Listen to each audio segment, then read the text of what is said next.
ready.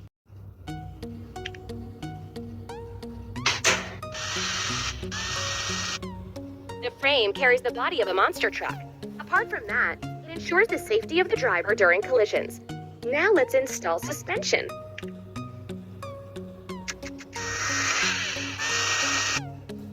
Suspension keeps the car from shaking while driving.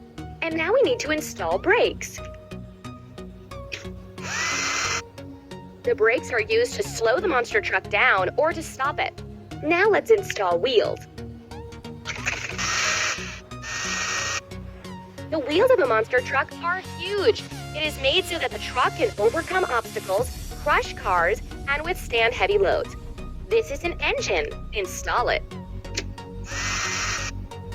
The engine turns the wheels so that the car can move. Now install the battery.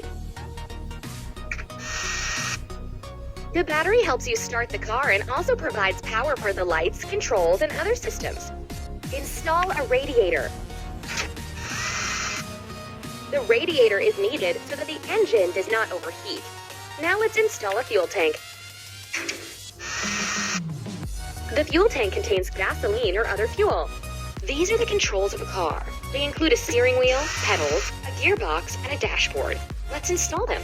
All this is needed for a driver to control the monster truck. Let's install a driver's seat. This is where the driver of a monster truck sits.